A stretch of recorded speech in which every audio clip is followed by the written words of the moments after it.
Nia Jax was truly not like most girls in the WWE, whether that be for her size, in-ring style, or just the amount of craziness that took place in her WWE run.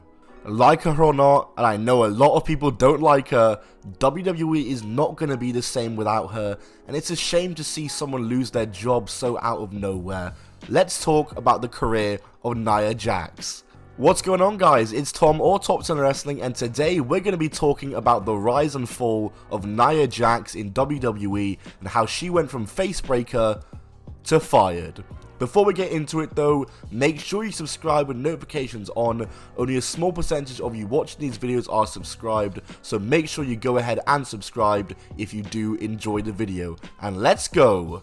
Hey, this is your Olympic hero Kurt Angle, and you are watching Top 10 Wrestling. Oh, it's true.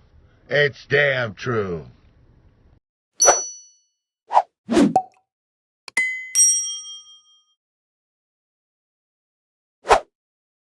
As a member of the Anoa'i family and a cousin of The Rock, Nia Jax was signed by the WWE in early 2014 and sent to NXT.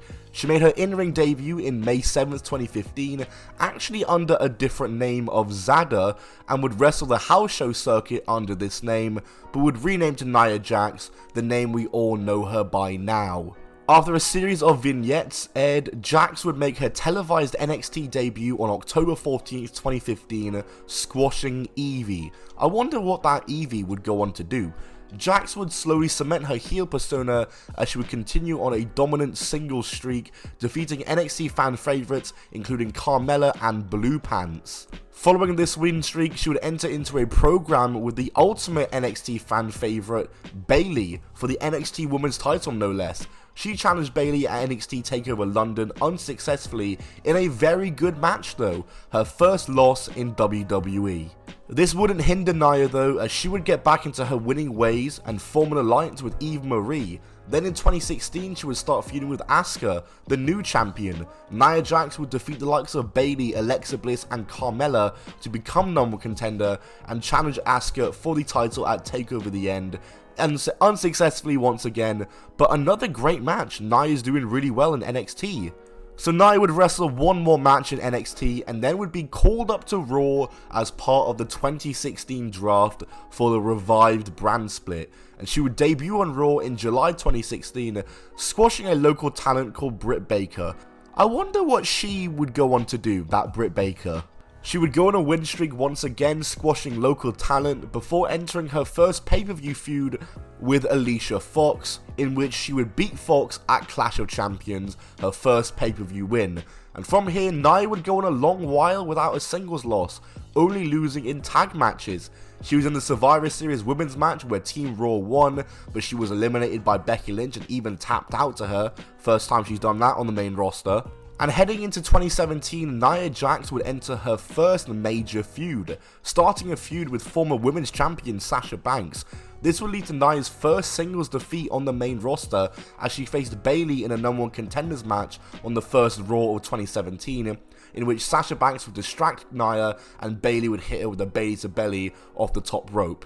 But Nia would exact her revenge on both of them. She defeated Sasha Banks at the Royal Rumble in probably her biggest win to date, but then got an even bigger win when she pinned the now women's champion Bayley clean to add herself to the Raw Women's title match at WrestleMania 33.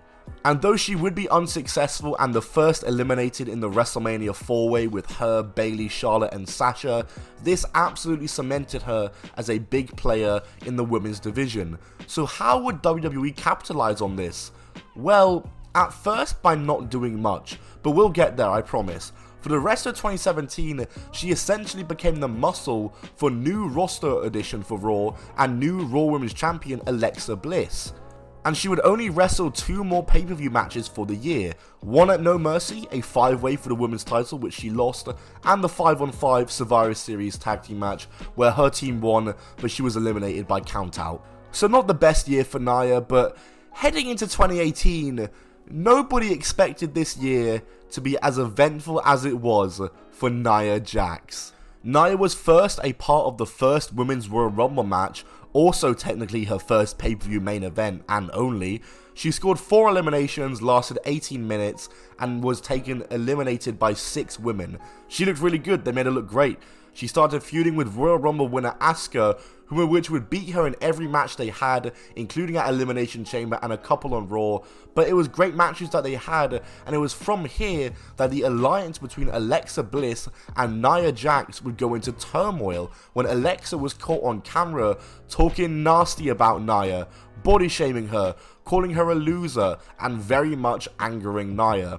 This would turn Nia into an inspirational babyface and also turn her into the Raw Women's Champion, as at WrestleMania 34, we saw Nia versus Alexa for the title, and Nia get the win in the biggest match of her career on the biggest stage. She even got "You Deserve It" chants on Raw the next night. Yes, the same year that the incident happened, that we all know what I'm talking about, she was getting "You Deserve It" chants. Bruh. Nia Jax's reign, however, was quite short-lived. She first retained against Alexa at Backlash, and then would be booked into a match with Ronda Rousey for the title at Money in the Bank. I think we all remember this match for the fact we had no expectations for it, and Ronda was very new, and they really rushed her into a title shot. We all thought it was way too soon for her to be in a title match, but oh my god, did this match blow all expectations and was such an awesome match. The only thing bad about this match was that we never got to see a proper finish, as Alexa Bliss cashed in her Money in the Bank and won the title back. Hey, Nia's reign was fun while it lasted, short but sweet. Nia Jax would fail to win the title back at Extreme Rules from Alexa Bliss, and then from here, Nia Jax's career would take a mad turn. For the rest of the year, so much happened with her. Nia Jax would first win the Evolution Battle Royal, a really big match to win, earning herself a future Raw Women's title match. But before we could get there, it was Survivor Series time again, Raw vs SmackDown. And first up on the November 5th Raw, Nia Jax would unexpectedly turn heel again, which was pretty unexpected given the storyline with Alexa earlier in the year, but I guess she needs to be heel for this upcoming title match. And she would also align herself with Tamina, which actually made sense. But it was next week's Raw, in the build to Survivor Series, where things went crazy. November 12th, 2018 edition of Raw. Women's wrestlers from SmackDown invaded and brawled with wrestlers of Raw. And at the end of the brawl, everyone came out looking scratch-free. Other than Becky Lynch, who came out with her face covered in blood. And while the visual was awesome and is an iconic moment today, this was not meant to happen. And alternative camera angles showed that Nia Jax punched Becky Lynch, and well, the punch connected. A very bad botch. She broke Becky's nose, concussed Becky, and her match with Ronda Rousey at Survivor Series was cancelled. And let me tell you, people were pissed. People were really hyped to see this match, and after the incident took place, people started going back at Nia's history of causing injuries and were calling for her to be sent back to developmental or even fired. She was hated after this, and WWE sure as hell capitalized on it by not only making Becky Lynch the top female star, but by making Nia the top female heel and giving her nuclear heat. Nia would go on to be the sole survivor for Team Raw at Survivor Series, just further making her look strong and further making people hate her. And she would have her match with Ronda Rousey for the women's title at the TLC pay-per-view, and people were really worried about this match because while Becky vs Ronda is the match that people were holding out for at Mania and made the most sense, Nia vs Becky made sense too for WrestleMania. Could Nia win the title at TLC? Well, no, but once again, Ronda and Nia had a banger of a match, which was a hard pill for people to swallow with how hated Nia was, but it was a banger, and you can't deny it. Ronda would retain the title over Nia, but even more craziness would take place next month with Nia at the 2019 Royal Rumble. First in the Women's Royal Rumble, Nia Jax placed third with 3 eliminations before Becky eliminated her. Good showing. But an even better showing when she turned up at the Men's Royal Rumble, attacking the number 30 R-Truth, dominating the match, eliminating Mustafa Ali, getting super kicked, 619'd and RKO'd and eliminated. Listen, I don't care what anyone says, this moment ruled. This was so awesome seeing her enter this match, and it was one of my favorite Nia Jax moments ever, and I loved this moment. Probably one of my favorite Royal Rumble moments ever, not even capping. Oh yeah, and then the next night on Raw, she confronted Dean Ambrose. WWE even advertised Dean vs Nia for a house show, but it got scrapped. Oh, what could have been. Imagine we saw that match and them two had feuded and had a match at WrestleMania.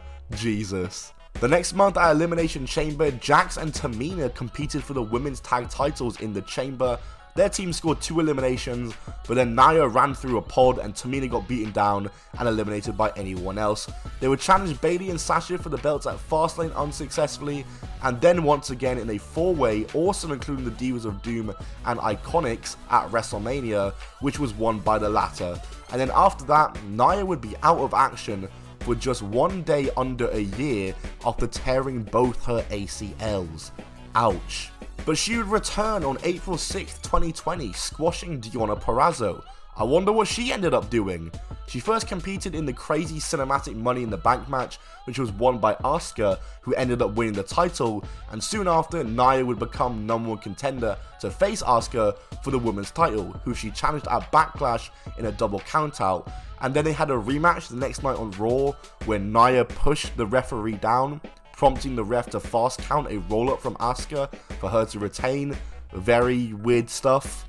She'd enter a feud with Shayna Baszler, which saw her beat up more refs, headbutt Pat Buck, and somehow end up as one half of the Women's Tag Team Champions with Shayna herself.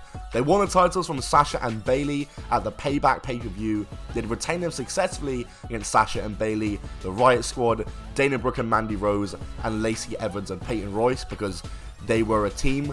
Her and Lana feuded, where she put her through 11 tables, I think the number was, and looking back on that feud, it was actually funny as hell that she just kept putting her through tables. At TLC, Charlotte and Asuka would win the women's tag titles, just to lose them back to Nia and Shayna the next month at the Royal Rumble. And at WrestleMania that year, Nia and Shayna would retain against Natalya and Tamina, just to lose them to them on the May 14th SmackDown. And then from there, Nia's time in WWE got a bit quiet. Nothing much really happened. Other than having a shoot fight with Charlotte, they teased Nia and Shayna breaking up about 100 times before finally pulling the trigger on the September 4th Raw, where they had a match against each other and Shayna beat her up after the match. And then after this, Nia was off TV. And then 2 days ago, she was released. Very unexpected. The end of her WWE career seemingly, but while writing this video though, Nia has come out with a statement on her release, so how about we read it? I usually keep my personal life private, but yesterday's reports leave me with no option but to clarify matters. I recently took a short leave of absence from WWE for a mental health break. I've been working through so much, more than I can share, and so I took some time, with the full support of the company, to take care of myself. Early this week, after WWE sent my schedule to me to return to the ring for the November 15th show, I asked for an extension for my mental health break, feeling that I needed more time and hoping I would have the ongoing support of the company I had given my all to the past 7 years. I did not receive a response. The next I know, I was being released. My vaccination status was never mentioned. I wasn't given any chances or options. It breaks my heart to be so abruptly let go, without consultation, when dealing with so much privately. I love my career at WWE. I love the men and women I worked with, and I'm going to need some time to process this huge loss. I appreciate those people who have shown understanding and compassion during an incredibly difficult time. Wow, WWE. Wow. Just wow. That is a real low blow and a real shame. All the reports going around were that Nia was released due to being unvaccinated, but clearly her vaccination status was never mentioned, as she mentions here. And yeah, while I would like to see Nia return to WWE or pop up somewhere else and continue wrestling, most importantly, I want her to be happy. Nia, I hope you're all good, hope you're keeping it tight. Shouts out to you, you're one of my favourites, even when people were hating on you, I'll tell you that much. But that's going to do it for this video, guys. That was the career of Nia Jax in WWE, from Facebreaker to Fired. A bit of a longer video today. I never usually do videos this length, but I thought I would today. Like and subscribe if you enjoyed for more videos from me. Follow my Twitter, Instagram, link down below, and the second channel, Alliance Wrestling, also linked down below for some awesome wrestling interviews and collaborations. I'll see you all soon. Goodbye, and keep on rolling.